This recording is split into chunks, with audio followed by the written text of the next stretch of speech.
Now first and foremost thing, tell me what national income is. सबसे पहले तो ये चैप्टर का नाम national income and related aggregates है, मतलब नेशनल इनकम के साथ और भी जितने कंसेप्ट्स है वो सारे के सारे आप इस चैप्टर पे पढ़ोगे। अब this is for your of course 2021 syllabus, जो आपका जो बोर्ड एग्जाम्स है, मई के एग्जाम्स ड्यू है। इसमें कोई काट छाट हुआ नहीं था, जनरली सिलेबस रिडक्शन यहाँ से कुछ नहीं हुआ था, ठीक है।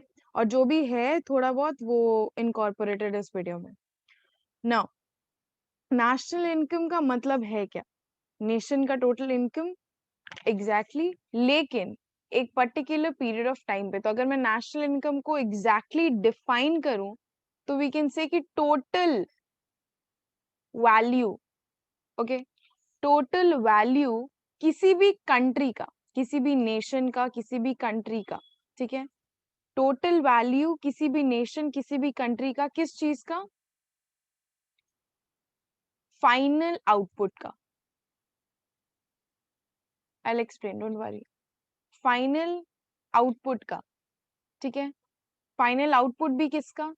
Goods and services. मैम 10 साल 20 साल कितने का? नहीं, 1 साल का। मतलब अगर मैं नेशनल इनकम कैलकुलेट कर रही हूँ तो I will calculate it for 1 year. And किस चीज का कैलकुलेट करूंगी? Goods and services. कौन से गुड्स एंड सर्विसेज? जो फाइनल आउटपुट है, not the raw one, not the raw material, the final output किसी भी नेशन या कंट्री का total value of final output of goods and services जो 1 साल में प्रोड्यूस हुआ है, राइट। यानी कि द फर्स्ट चैप्टर और द मेन थिंग आप पूरा जो डिटेल पढ़ोगे इज अबाउट मैक्रो इकोनॉमिक्स का national income and what it is the total value. National income कुछ नहीं है बट टोटल वैल्यू है। किसका टोटल वैल्यू है? किसी भी नेशन या कंट्री के फाइनल आउटपुट जो गुड्स एंड सर्विसेज के होते हैं जो 1 साल में प्रोड्यूस हुए हैं उसका। Okay fine. नाउ इस चैप्टर में बेसिकली हमें करना क्या है? ओके मैं पूरे इस चैप्टर पॉइंट ऑफ व्यू से चल रही हूँ। नाउ इस चैप्टर में अगर आपको कुछ दिखेगा भर भर के तो वो है calculations, calculations and only calculations. Okay so बहुत सारे न्यूमेरिकल्स हैं, बहुत सारे अलग अलग कैलकुलेशंस है। डोंट वरी, मैं एक एक टॉपिक के लिए अलग अलग न्यूमेरिकल एग्जांपल्स लेके आई हूँ which you can solve easily and आपके कॉन्सेप्ट्स एकदम क्लियर हो जाएंगे। Now it is numerical based chapter and आप क्या कैलकुलेट करते हो? ऑफ कोर्स आप नेशनल इनकम कैलकुलेट करोगे। मैम कोई एक तरीका है? The answer is no, there are different methods for calculating national income in this chapter, be it income method, be it expenditure method or be it value added method। अब हम लोग national income calculate करते हैं इन चीजों को निकाल करके, वो हमें समझ आ गया। डिटरमाइन यानी कि फाइनल कैलकुलेशन किसका होता है? We can calculate the private income, the personal disposable income. NDI, NDI का मतलब होता है, बहुत सिंपल सा मतलब है, it is national, you can write it down, national disposable income, ठीक है। और वो नेट एंड ग्रॉस दोनों निकाल सकते हो आप इन मेथड से, और साथ में इन सब का डिफरेंसेस भी निकाल सकते हो क्योंकि चैप्टर का नाम है national income and related aggregates. Aggregates का मतलब ही होता है कि बहुत सारे अलग अलग अलग अलग डेफिनेशंस, जैसे कि आपका जीडीपी हो गया, ओके, एनपी हो गया, और भी बहुत सारी चीजें जो हम इस चैप्टर में पढ़ेंगे, ठीक है। नेट और ग्रॉस का एक बेसिक डिफरेंस है, ग्रॉस का मतलब होता है विदाउट एनी एडजस्टमेंट्स और नेट का मतलब होता है एडजस्टमेंट्स के साथ। अगर मैं इसका एक बेसिक एग्जांपल दूं कि नेट और ग्रॉस क्या होता है, तो दैट वुड बी, अगर आप सपोज एक्सपोर्ट कर रहे हो, चलो एक्सपोर्ट नहीं, सेल्स का एग्जांपल देते हैं, ठीक है। आप कहीं से कुछ खरीद रहे हो 10,000 रुपए का, आप उसी दुकान से सेल्स रिटर्न कर दिए 2,000 रुपए का, तो आपका ग्रॉस सेल 10,000 है पर आपका नेट सेल 8,000 है, ठीक है। यानी कि ग्रॉस में कोई एडजस्टमेंट नहीं था इसीलिए वो 10,000 का था, और नेट में हमने सेल्स रिटर्न को एडजस्ट कर दिया इसीलिए वो 8,000 का हो गया, विच इज 10 माइनस 2। बेसिक मतलब ऑफ ग्रॉस एंड नेट आपको पता चल गया। अभी हम लोग डिटेल में अच्छे से पढ़ेंगे कि ग्रॉस का मतलब क्या और नेट में क्या। बस एक बेसिक कंसेप्ट दिमाग में रखना was important for you. So we did this introduction part, हमें समझ आ गया कि नेशनल इनकम सबसे पहले तो क्या है, हमने डेफिनेशन पढ़ लिया, साथ में हमने पढ़ा कौन कौन से मेथड्स होते हैं उसको कैलकुलेट करने के लिए, और हमने ये भी पढ़ा कि हम क्या क्या कैलकुलेट और क्या क्या डिटरमाइन कर सकते हैं।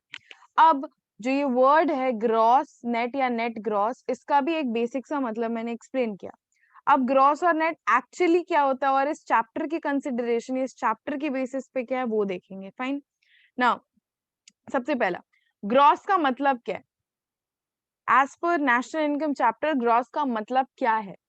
The value of product including depreciation. अब मैंने बोला ना ग्रॉस में एडजस्टमेंट्स नहीं होता है, यानी कि यहाँ पे ग्रॉस में एडजस्टमेंट्स नहीं होगा, और जो भी प्रोडक्ट का वैल्यू हम निकाल रहे हैं, कैलकुलेट कर रहे हैं, उसमें डेप्रिसिएशन एडेड होगा। अब डेप्रिसिएशन एडेड होगा, ये वर्ड से भी पहले आपको ये समझना होगा कि डेप्रिसिएशन आखिर है क्या, राइट? सो देख लेते हैं क्या है डेप्रिसिएशन एक बार के लिए।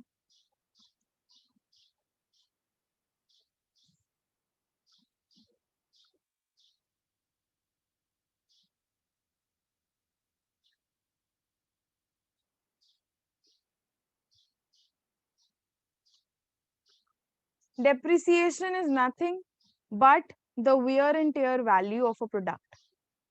Depreciation is nothing but time के संग किसी भी प्रोडक्ट को आप यूज करते हो तो उसका वैल्यू कम हो जाता है, दैट वैल्यू जो डिग्रेड हो रहा है वो डेप्रिसिएशन है।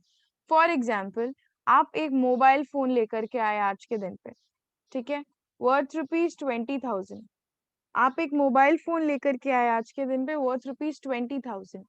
फ्यूचर में टेक्नोलॉजिकल ऑब्सोलेंस आएगा, फ्यूचर में वो थोड़ा यूज होगा, डिग्रेड होगा, खराब होगा, उसको आप रेगुलर बेसिस पे यूज करोगे तो ऑफ कोर्स उसका कैपेसिटी कम होगा और धीरे धीरे उसका वैल्यू कम हो जाएगा। यानी कि 1 साल के बाद अगर इस फोन को आप बेचने जाओ तो क्या आपको 20,000 रुपीज मिलेगा? The answer is no, you will not get 20,000 rupees. ठीक है, आपको सर्टेन अमाउंट कम मिलेगा, हो सकता है वो 7,000 हो सकता है वो 8,000 हो, what ever it may be, यानी कि आपका वैल्यू कहीं ना कहीं कम हुआ है, that value is called depreciation. जो सामान आपको यूज करते करते वैल्यू डिग्रेड हो जाता है किसी भी चीज का, वो डेप्रिसिएशन है। मैंने एक मशीन खरीदा वर्थ ₹1,00,000, अब वो मशीन जो मैंने 1,00,000 रुपए का खरीदा है, अगले साल उसका वैल्यू 1,00,000 तो नहीं रहेगा, हो सकता है उसका वैल्यू 5% से कम हो जाए, 10% से कम हो जाए, लेकिन लेकिन ये एक खर्चा है कंपनी के लिए। डेप्रिसिएशन कंपनी या फिर अपने नेशन के लिए एक एक्सपेंस है, एक खर्चा है, लेकिन ये कैश एक्सपेंस नहीं होता है। मतलब आज हमने फर्स्ट ईयर इस मशीन को यूज किया, 1,00,000 इसका वैल्यू है, सेकेंड ईयर इस मशीन को यूज करेंगे तो हो सकता है इसका वैल्यू 90,000 हो जाए, लेकिन ये 10,000 का जो डिफरेंस है, ये 10,000 का जो डिफरेंस है, ये हमें अपने पॉकेट से आज के दिन पे पे नहीं करना पड़ रहा है, किसी को कैश नहीं देना पड़ रहा है, लेकिन ये 10,000 कंपनी साइड करके रखती है, इसका वैल्यू कम करके रखती है, ताकि जब तक वो 10वां साल या फिर एंड वाला साल आ जाए ना, तो कंपनी को एक बहुत बड़ा सा अमाउंट या फिर कंट्री को एक बहुत बड़ा सा अमाउंट ना देना पड़े। अभी डेप्रिसिएशन का मतलब हमें समझ आया, which is the value depreciating because of natural wear and tear, technological obsolescence and such things. अभी ग्रॉस का मतलब हमें पता है कि ग्रॉस ग्रॉस वैल्यू में, ठीक है, कोई भी प्रोडक्ट का, किसी भी प्रोडक्ट का ग्रॉस वैल्यू में डेप्रिसिएशन एडेड रहेगा, पर किसी भी प्रोडक्ट के नेट वैल्यू में डेप्रिसिएशन एडेड नहीं रहेगा, depreciation will not be added. ठीक है, नेट का मतलब वैल्यू जो होगा प्रोडक्ट का उसमें डेप्रिसिएशन एडेड नहीं होगा, एंड ग्रॉस में वैल्यू ऑफ द प्रोडक्ट में डेप्रिसिएशन एडेड होगा।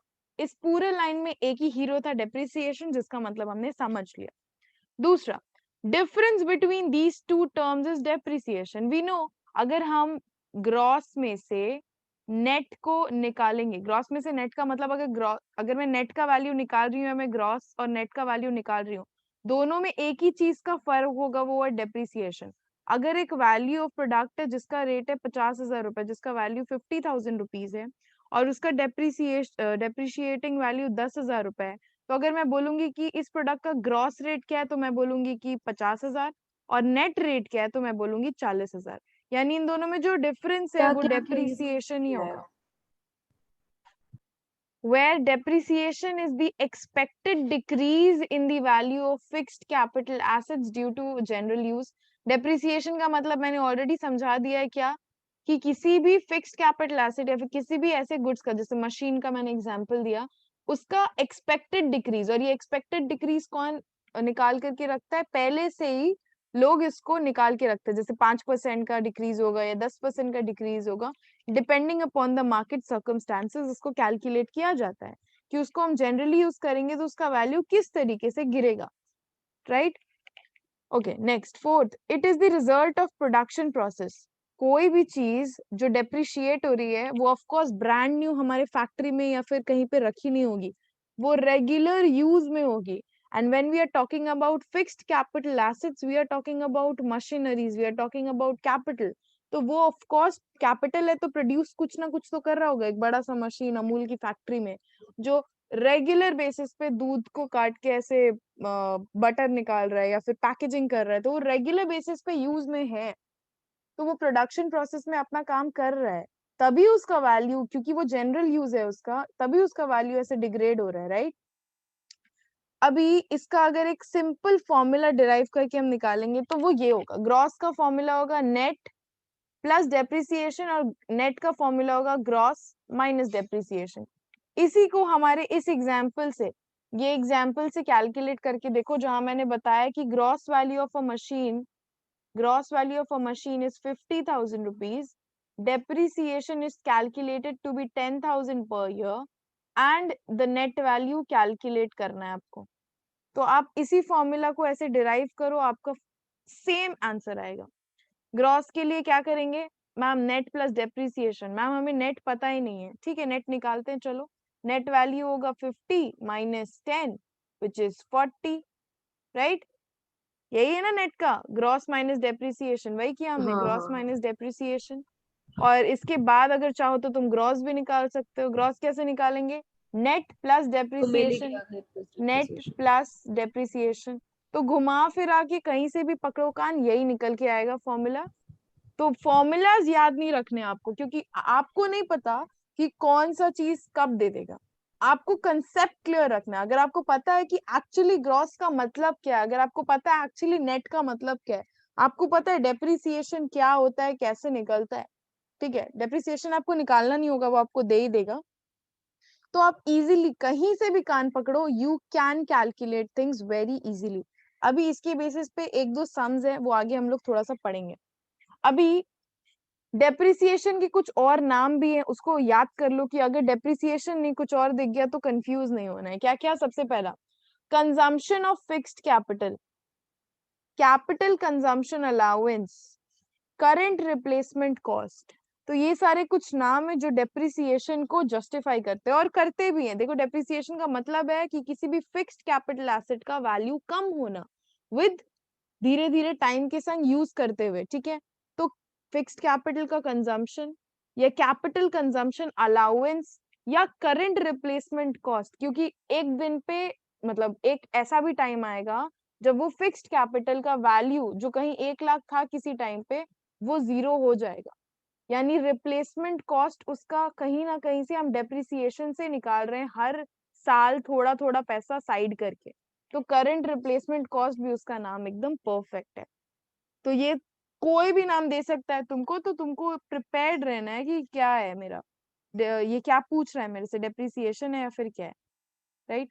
अभी देखो, नेशनल इनकम का मतलब मैंने तुमको ऑलरेडी एक्सप्लेन कर रखा है, बट यहाँ पे बहुत डिटेल में और तुम्हारे एग्जैक्ट मतलब के साथ, एग्जैक्ट लाइन टू लाइन, जैसे तुम्हारे कीवर्ड्स होने चाहिए उसके साथ ये डेफिनेशन फ्रेम करके मैं लाई हूँ तुम्हारे सामने. तो इसको हम लोग थोड़ा सा एक बार पढ़ेंगे. नेशनल इनकम का मतलब कुछ नहीं है, नेट मनी वैल्यू है फाइनल गुड्स का। देखो जो हमने पढ़ा था इजी वे में, यहीं पे टेक्निकल वे में उसको दिखाया है। फाइनल गुड्स एंड सर्विसेज जो कौन प्रोड्यूस करता है? प्रोड्यूस करता है नॉर्मल रेसिडेंट्स। ओके मैम, कहाँ के normal residents? Of course country के। कौन से पीरियड के लिए? एक particular accounting year which is of course 1 year. ठीक है, एंड अकाउंटिंग ईयर हम लोग कब निकालते हैं? 1 अप्रैल टू 31 मार्च। ठीक है, ये हमारा फिस्कल ईयर हो गया बेसिकली।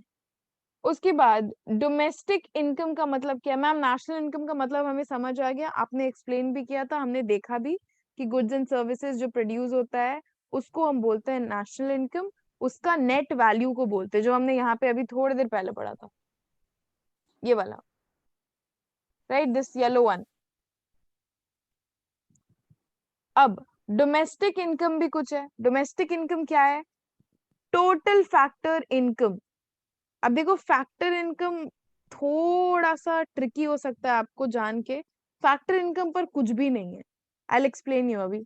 तो domestic income refers to total factor income earned by the factor of production within the domestic territory. इससे पहले कि डर जाओ बता देते हैं आराम से। देखो एक्सक्यूज मी, फैक्टर इनकम क्या है? What is fact? National income clear होगा, आई होप सो। হ্যাঁ কিন্তু আমার তো মনেই হয় না যে কখনো আমার আছে। नेशनल इनकम क्लियर होगा। राष्ट्रीय, your mic is on. Oh sorry. National income क्या है वो तो हमें ऑफ कोर्स पता चल गया है, ठीक है। अभी फैक्टर इनकम क्या है वो देख लेते हैं, let's see. So factor income के लिए पहले जानेंगे फैक्टर्स क्या है। फैक्टर्स हमें पता है ma'am, land, labour, capital, entrepreneurship या एंटरप्रेन्योर। तो अभी ये लोग जो भी इनकम कमाते हैं ना, उसी को फैक्टर इनकम बोलते हैं मैम। फॉर एग्जाम्पल लैंड का आपको एक रेंट देना हो सकता है, या उसको आप खरीदे हो सकते हो, ठीक है, लीज पे लिए हो सकते हो, तो उसके लिए आपको एक कॉस्ट देना पड़ता है लैंड के मालिक को, ठीक है। देन लेबर, लेबर को अपना वेजेस मिलता है या सैलरीज मिलता है, ठीक है।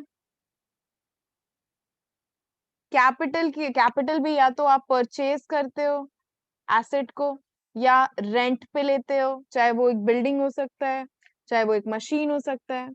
और एंटरप्रेन्योर अपना एक रिवॉर्ड लेता है, और वो रिवॉर्ड नेगेटिव, पॉजिटिव या जीरो हो सकता है। वो अपने आप को रिस्क में डालता है for getting something which is called profit. अगर पॉजिटिव है तो प्रॉफिट, नेगेटिव है तो लॉस। ये सब एक एंटरप्रेन्योर को ही झेलना पड़ता है। और जीरो है मतलब नो प्रॉफिट नो लॉस, ठीक है। तो ये सारा इनकम जो भी वो कमा रहे हैं is called the factor income, ठीक है। तो फैक्टर इनकम का बेसिक मतलब समझ आ गया। अभी हम लोग देखेंगे फैक्टर इनकम है क्या।